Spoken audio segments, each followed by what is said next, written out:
Aujourd'hui, on va parler d'une histoire complètement folle.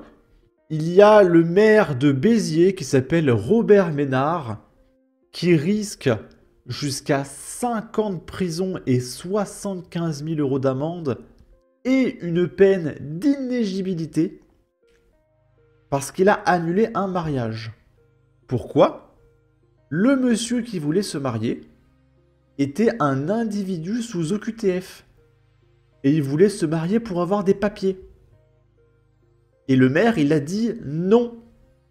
Faut arrêter de se moquer du monde. Et il y a les associations d'extrême gauche qui lui ont sauté dessus pour dire que c'était du racisme et que c'était uniquement à cause de sa couleur de peau, etc., etc. Et je rappelle que Robert Ménard fait partie de ces maires qui avaient installé une crèche de Noël dans la mairie. Et il y avait la Ligue des droits de l'homme et moult associations d'extrême gauche qui lui avait sauté dessus pour dire que ça ne respectait pas la laïcité, etc., etc.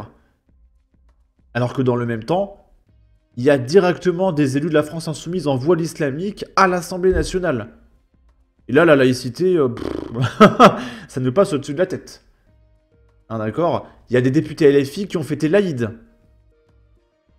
En fait, la laïcité, c'est juste pour interdire tout ce qui a un rapport avec la chrétienté. Et c'est tout, c'est que les chrétiens. Hein, les autres religions, on s'en fout de la laïcité. Hein, d'accord? Et vraiment, le maire de Béziers se fait pourrir. On en reparlera, mais aussi la mairie de Beaucaire, elle vient de payer 120 000 euros d'amende parce qu'ils ont mis une crèche. Mais du coup, dans la même logique, moi j'aimerais qu'il y ait des maires et des élus de la France insoumise qui prennent 120 000 euros d'amende parce qu'ils mettent un voile islamique alors que ce sont des élus de la République. J'aimerais qu'il y ait des élus qui prennent 120 000 euros d'amende parce qu'ils fêtent l'Aïd. Faut rester cohérent à un moment donné. Moi, je veux bien qu'on fasse respecter la laïcité. Et la laïcité, c'est pas interdire les chrétiens. Bon. On va écouter. Enfin, c'est quand même de la folie. On me prévient, c'est lui-même qui le dit, qu'il fait l'objet d'une obligation. Ça s'appelle une obligation de quitter le territoire français. Et le premier mot, c'est obligation. D'une obligation. Il veut que je le marie, parce que, évidemment, vous avez compris, ça complique d'autant plus le fait de le virer de France. Je me renseigne, il est connu, comme on dit, défavorablement des services de police pour vol et vol avec violence. Je refuse, c'est le bon sens. Je vais quand même pas marier un type qui a l'obligation de ne pas être devant moi. Non, mais attendez. Mais la loi vous y oblige. Oui, mais attendez, mais il y a des lois, et je l'ai entendu, il y a des lois qui n'ont pas de sens. Je suis obligé non, parce qu'il y a une autre loi. C'est-à-dire, c'est deux lois qui se contredisent, et à ce moment-là, c'est au juge je suis obligé de marier quelqu'un qui, lui, a l'obligation de ne pas être là, d'être en dehors de la France. Je préviens la police, les magistrats, en disant, vous le cherchez, mais venez donc le prendre. Et aujourd'hui, c'est moi, parce que je vais être condamné. Je vais être condamné pour me retrouver dans une situation de bon sens. Tous les gens que je rencontre dans ma vie d'ailleurs me disent « Mais monsieur le maire, vous avez raison, vous allez quand même pas marier un type qui a l'obligation de quitter le territoire dont on veut se débarrasser. » Mais Gérald Darmanin, il vous a soutenu. Oui, il a dit « Je soutiens la loi ». Non. Il dit pas tout à fait ça. Il dit... Il se prononce pas sur le sujet, vous lui posez la question. Il est garde des Sceaux, il ne peut pas parler d'une affaire en cours. Et il dit, il faut changer la loi. Oui. Et moi, je me retourne vers notre garde des Sceaux et je dis, en attendant qu'on change la loi, je vais être condamné dans 10 jours. À quoi? Vous savez ce que je risque? Je risque juste, je pense pas que ça y traverse. Bon, en vrai, il va pas prendre 5 ans de prison, c'est ce qu'il risque, officiellement. Hein, c'est comme théoriquement, le meurtre, c'est pénalement répréhensible, mais 3 quarts des mecs qui tuent des gens sont relâchés. Mais c'est quand même dingue qu'il ait des emmerdes. Parce qu'il refuse de marier un mec sous OQTF, quoi. 5 ans de prison, 75 000 euros d'amende et d'être déclaré inéligible. 10 ans d'inéligibilité, peut-être. Non, mais enfin, tu imagines. Personne, mais c'est pour vous dire la folie que c'est. Moi, je veux bien que le mariage, ce soit un droit qu'on ne puisse pas remettre en question. Mais quand même, demander à quelqu'un, parce que je suis aussi officier de police judiciaire. C'est-à-dire qu'on demande à quelqu'un qui est chargé, ce que je suis chargé, de faire respecter la loi, de ne pas la respecter. Voilà, mais enfin, après, tu tombes à l'envers. Je suis sûr que c'est un très bon maire. Moi, je le veux en tant que maire de ma ville. Et du coup, j'ai dit que j'en parlerai après, mais on va en parler maintenant. Donc, c'est partagé par l'humanité, hein, parce que l'humanité dénonce, hein, c'est pas bien. La mairie du Rassemblement National de Beaucaire, condamnée à 122 000 € d'amende pour atteinte à la laïcité. Les mêmes gens qui se pointent sur les services publics en voile islamique. Franchement, mais le culot.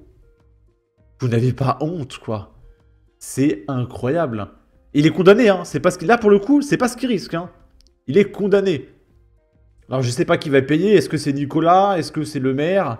Parce que la mairie, c'est payé par Nicolas. Donc, c'est Nicolas qui va payer ça.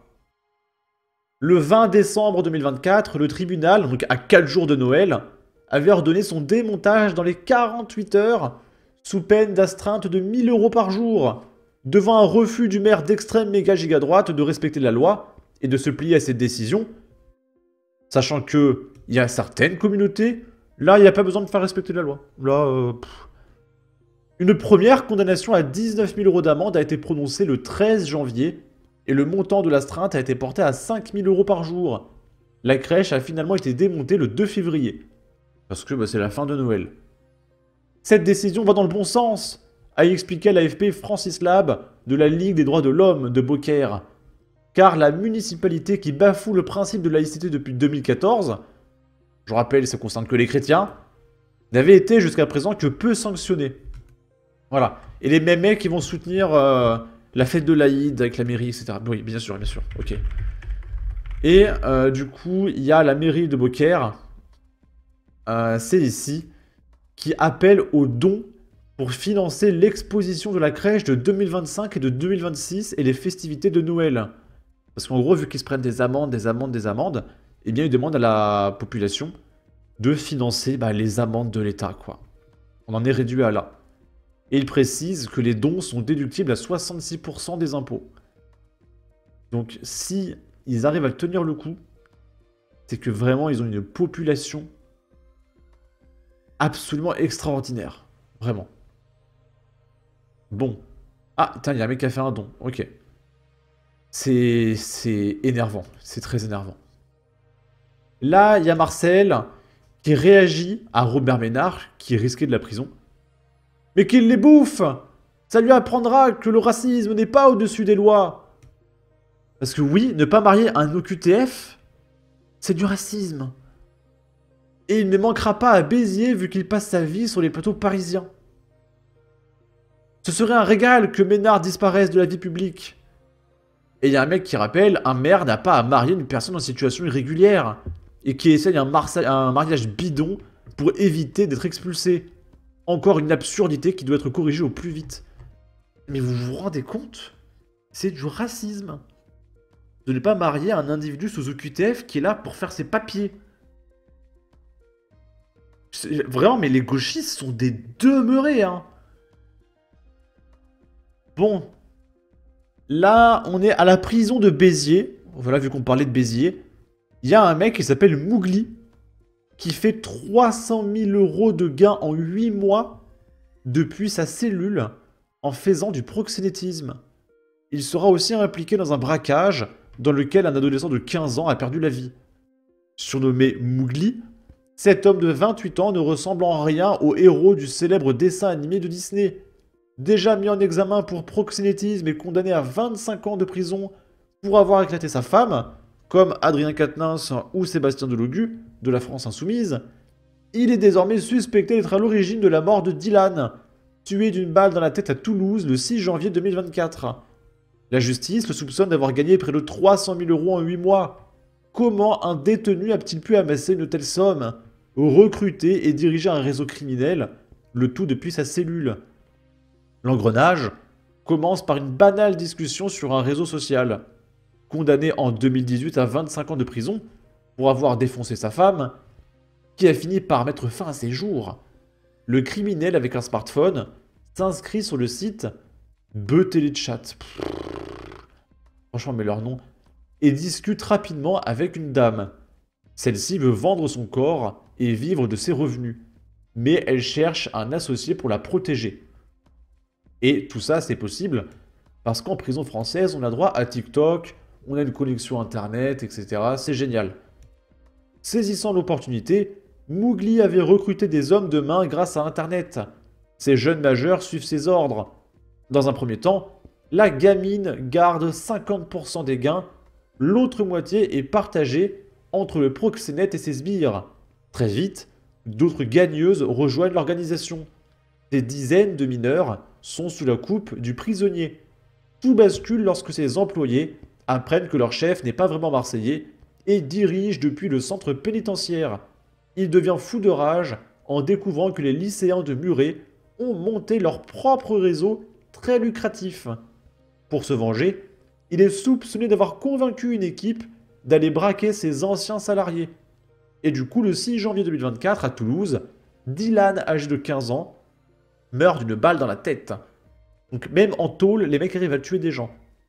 Quelques jours plus tard, sous surveillance, Mowgli ordonne à 2 mercenaires de terminer le travail.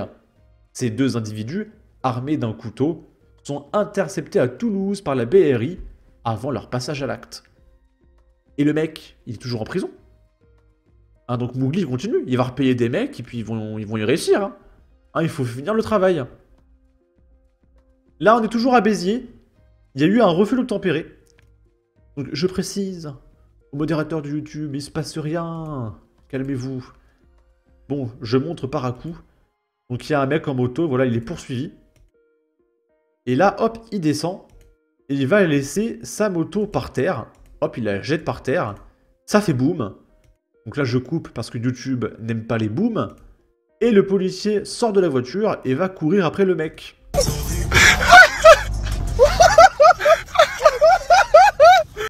Et le mec a abandonné sa moto qui a dû coûter au moins 1000 €. Et visiblement, bah, c'est super drôle. Ah, je comprends pourquoi. Je supporte plus ce rire.